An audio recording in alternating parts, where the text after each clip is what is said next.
Hello friends, welcome to money మంత్ర. నేను మీ రామకృష్ణ.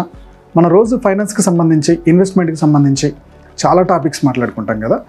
రీసెంట్గా మన సబ్స్క్రైబర్ ఒక క్వశ్చన్ అడిగారు. బేసిక్గా ఎన్ఆర్ఐస్కి, బయట కంట్రీలో ఉండే వాళ్ళకి కొన్ని డౌట్స్ ఉంటాయి.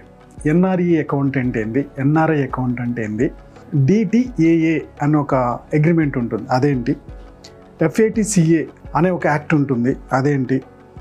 ఓకే, సో ఇవి కొంచెం డీటెయిల్గా ఎక్స్ప్లెయిన్ చేస్తా.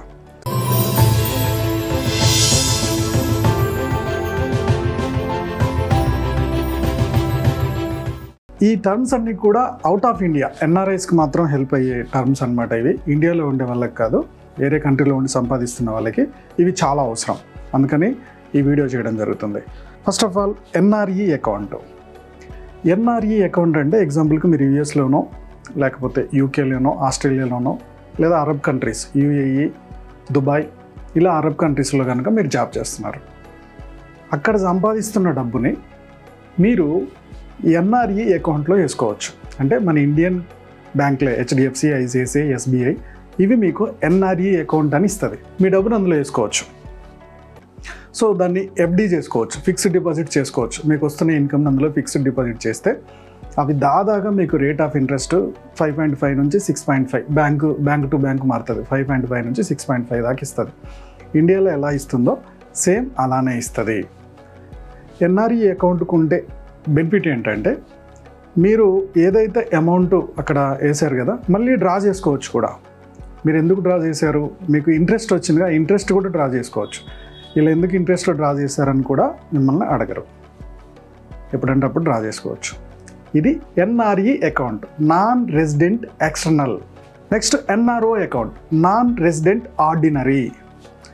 ఈ అకౌంట్కు ఉన్న ఫెసిలిటీ ఏంటంటే, ఇప్పుడు మీరు ఫారెన్లో ఎక్కడో సెటిల్ అయ్యారు, ఇండియాలో మీకు 2-3 ఇల్లులు ఉన్నాయి, దీని నుంచి రెంట్ వస్తుంది. మీ రెంట్ని ఈ ఫిక్స్డ్ డిపాజిట్ చేసుకోవచ్చు. ఇందులో ఇండియాలో వస్తున్న ఇన్కమ్ అంతా కూడా మీరు అందులో యాడ్ చేసుకోవచ్చు. సో మీకు రెంట్స్ రూపంలో వచ్చేది కానీ, ఇంకా మీకు ఏదైనా ఇక్కడ బిజినెస్ ఉంటే ఆ బిజినెస్లో నుంచి వచ్చే ఇన్కమ్ కానీ, ఇవన్నీ కూడా మీరు ఎన్ఆర్ఓ అకౌంట్లో డిపాజిట్ చేసుకోవచ్చు. అంటే సంపద అంతా ఇండియాలోనే సంపాదిస్తున్నారు, ఇక్కడ వచ్చే ఇన్కమ్ అంతా ఇది ఇందులో వేసుకోవచ్చు. ఇది ఫిక్స్డ్ చేసుకోవచ్చు.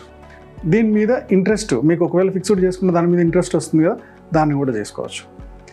ఈ వస్తున్న ఇన్కమ్కి ఐటీఆర్ ఫైల్ చేయాలా. ఎట్ ద సేమ్ టైం మీకు రిటర్న్స్ వచ్చాయి కదా, ఈ రిటర్న్స్ మీద మీరున్న ఇన్కమ్ స్లాబ్ని బట్టి 10% నుంచి 30% వరకు కూడా ట్యాక్స్ పడుతుంది. ఇక్కడ సంపాదించే ఇన్కమ్ మీద మీకు ట్యాక్స్ పడుతుంది. ఎట్ ద సేమ్ టైం ఈ అకౌంట్లో నుంచి మొత్తం ఒకటేసారి డ్రా చేయలేరు. సంవత్సరానికి ఒక లిమిట్ ఉంటుంది, $1 మిలియన్. సంవత్సరానికి ఒక 10 లక్షల దాకా మాత్రమే మీరు ఎన్ఆర్ఓ అకౌంట్ నుంచి విత్డ్రా చేయగలుగుతారు. ఎందుకంటే అది మీరు ఫారెన్లో సంపాదిస్తున్న డబ్బు కాదు, ఇక్కడి నుంచి సంపాదిస్తున్న డబ్బు. ఈ సంపదని మీరు వేరే కంట్రీకి తీసుకెళ్తున్నారు కాబట్టి ఇక్కడ మీరు సంపాదించిన దానికి ఇన్కమ్ ట్యాక్స్ కడతారు. ఎట్ ద సేమ్ టైం ఆ డబ్బు కూడా ఎంత డ్రా చేయాలనేది ఆర్బీఐ గైడ్లైన్స్ ప్రకారం ఒక లిమిట్ ప్రకారమే డ్రా చేయగలుగుతారు. ఎన్ఆర్ఈ అకౌంట్ ఏంటి, బయట సంపాదించిన డబ్బు ఇండియా అకౌంట్లో పెడుతున్నారు, ఇండియన్ అవసరాలకు దాన్ని వాడుకుంటారు. ఆ ఫిక్స్డ్ డిపాజిట్ డబ్బుని దాని మీద మీకు రిటర్న్ ఇస్తారు కాబట్టి దాని మీద మనకి ఎలాంటి ఇబ్బంది ఉండదు. కానీ ఎన్ఆర్ఓ అలా కాదు, ఇండియాలో సంపాదించిన డబ్బు దాన్ని ఫారెన్కి తీసుకెళ్తున్నారు కాబట్టి కొన్ని రూల్స్ అండ్ రెగ్యులేషన్ ప్రకారం మాత్రమే తీసుకెళ్ళగలుగుతారు.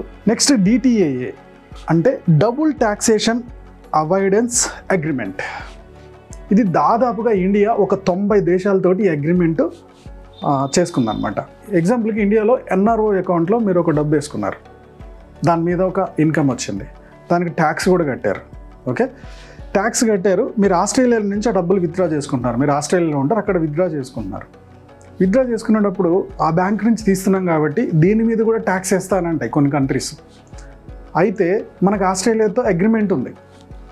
అగ్రిమెంట్ ఏంటంటే, ఇండియాలో ఒకసారి ట్యాక్స్ కట్టాడంటే, ఒక ఫిక్స్డ్ డిపాజిట్, ఒక ఎక్స్ట్రా ఇన్కమ్ వచ్చిన డబ్బు ఉంది కదా, దాని మీద ఇండియాలో ట్యాక్స్ కట్టాడంటే ఆ ట్యాక్స్ మళ్ళీ ఆస్ట్రేలియా వేయకూడదు. ఇంకా ఆ కంట్రీకి మన కంట్రీకి ఒకే అగ్రిమెంట్ ఉంది. ఇట్లా 90 దేశాలతో మనకి అగ్రిమెంట్ ఉంది. సో దాని ప్రకారం ఈ డిటిఏ అగ్రిమెంట్లో ఉన్న కంట్రీస్లో మనం ఆల్రెడీ ఇండియా నుంచి వస్తున్న డబ్బు మీద, ఎగ్జాంపుల్కి మీరు ఫిక్స్డ్ డిపాజిట్ చేశారు, లేదా కొన్ని మ్యూచువల్ ఫండ్స్లో డబ్బులు పెట్టారు, దాని మీద కూడా రిటర్న్స్ వచ్చాయి.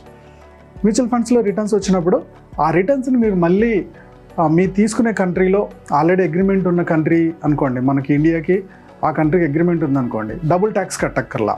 దీన్నే డిటిఏఏ అంటారు, డబుల్ టాక్సేషన్ అవాయిడెన్స్ అగ్రిమెంట్, 90 దేశాలతోటి ఇండియాకి అగ్రిమెంట్ ఉంది. Next FATCA, foreign account tax compliance act, ఇది కెనడాలో ఉంటుంది.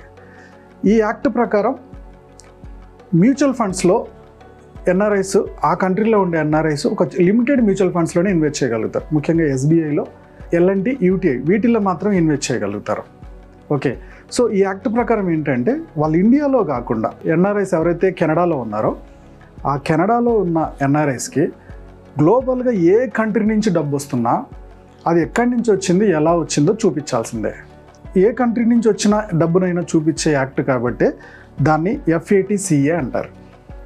సేమ్ ఇలానే యుఎస్కి FATCA ప్లస్ CRS అని ఉంటుంది. యుఎస్ఏకి, అమెరికాలో సంపాదిస్తున్న వాళ్ళకి. సో CRS అంటే common reporting standard. So US law forcing foreign institutions అంటే ఇండియన్ బ్యాంక్ నుంచి లేకపోతే ఇండియన్ మ్యూచువల్ ఫండ్స్ నుంచి వాళ్ళకి ఏమన్నా ఎన్ఆర్ఐస్ కనుక ఇన్వెస్ట్ చేసి ఆ డబ్బులు రిటర్న్ తీసుకుంటున్నప్పుడు ఈ కంట్రీలో కూడా ఎక్కడి నుంచి డబ్బు వచ్చిందో చూపించాలి. ఎట్ ద సేమ్ టైం ఇండియాలో ఉన్న అన్ని మ్యూచువల్ ఫండ్స్లో ఎన్ఆర్ఐస్ ఇన్వెస్ట్ చేయడానికి కెనడాలకి, యుఎస్ఏకి కొన్ని రిస్ట్రిక్షన్స్ ఉన్నాయి. ఓన్లీ ఇండియా నుంచి కొన్ని మ్యూచువల్ ఫండ్స్లోనే పెట్టుబడి పెట్టగలుగుతారు. ఈవెన్ మీరు ఎన్ఆర్ఈ అకౌంట్లో వచ్చిన ఇంట్రెస్ట్ ఉంది కదా, దాన్ని కూడా ఎంత ఇంట్రెస్ట్ వచ్చిందో చూపించాలి అక్కడ. ఎట్ ద సేమ్ టైం యుఎస్లో ఉన్న వాళ్ళు ఎన్ఆర్ఈ అకౌంట్లో మీరు ఒక ఇంట్రెస్ట్ వచ్చింది ఫిక్స్డ్ డిపాజిట్ మీద కదా, ఆ ఫిక్స్డ్ డిపాజిట్ మీద కూడా మీరు ట్యాక్స్ కట్టాల్సి వస్తుంది. ఇక్కడ ఇండియాలో ఏముండదు కదా, కానీ అక్కడ కట్టాల్సి వస్తుంది. సో యుఎస్ అండ్ కెనడాలో ప్రపంచవ్యాప్తంగా మీకు ఎక్కడి నుంచి డబ్బు వచ్చింది, అది ట్యాక్సబుల్ అయినా నాన్ ట్యాక్సబుల్ అయినా వచ్చిన డబ్బు డీటెయిల్స్ అన్నీ చూపించాల్సి వస్తుంది. ఎందుకంటే ఆ కంట్రీలో ఒకవేళ ఇల్లీగల్ డబ్బు ఎక్కడి నుంచి వచ్చిందో చెప్పకుండా ఇల్లీగల్ పనులకి ఏమైనా వాడతారేమో అని ఈ కండిషన్స్ చాలా మానిటరింగ్ చేస్తారనమాట.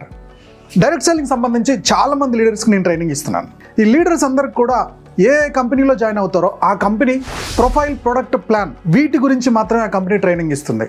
కానీ ఈ బిజినెస్ కోసం మన కాంటాక్ట్ లిస్ట్ అయిపోతే డిజిటల్గా సోషల్ మీడియా నుంచి కాంటాక్ట్స్ ఎలా తెచ్చుకోవాలి, ఆ వచ్చిన లీడర్కి ట్రైనింగ్ ఎలా ఇచ్చాలి, వాళ్ళ మైండ్ సెట్ ఎలా ఉండాలి, రిక్రూట్మెంట్ టిప్స్ ఎలా నేర్పించాలి, అబ్జెక్షన్ హ్యాండ్లింగ్ ఎలా చేయాలనేది ఏ కంపెనీ కూడా నేర్పించట్లా. టీంని ఎలా నిలబెట్టుకోవాలి అనే లీడర్షిప్ టెక్నిక్స్ నేర్పించట్లే. ఇవన్నీ గమనించి నేను ఒక వీడియో కోర్స్ తోటి మీ ముందుకు వచ్చాను. Direct selling success blue print, digital tools నుంచి అబ్జెక్షన్ హ్యాండ్లింగ్ దాకా ప్రతిదీ కూడా A to Z 60 వీడియోస్ తోటి కోర్స్ తీసుకొచ్చాను. ఈ కోర్సు కేవలం ఫస్ట్ సబ్స్క్రిప్షన్ చేసుకునే 100 మందికి మాత్రమే 90% ఆఫ్తో ఇస్తున్నాను. ఆ తర్వాత దీని రేట్ పెరగబోతుంది. డైరెక్ట్ సెల్లింగ్లో మీతో పాటు మీ టీం కూడా సక్సెస్ అవ్వాలనుకుంటే ఈ కోర్సు త్వరగా సబ్స్క్రిప్షన్ తీసుకోండి. ఈ వీడియో నచ్చినట్టయితే లైక్ చేయడం, కామెంట్ చేయడం, షేర్ చేయడం మర్చిపోవద్దు. మా యూట్యూబ్ ఛానల్ చూస్తున్న మా వ్యూవర్స్ అండ్ సబ్స్క్రైబర్స్ లైఫ్లో ఎప్పుడు కూడా గొప్పగా స్థిరపడాలని కోరుకోవడంలో మీ మనీ మంత్ర రామకృష్ణ ముందుంటాడు. Go self made.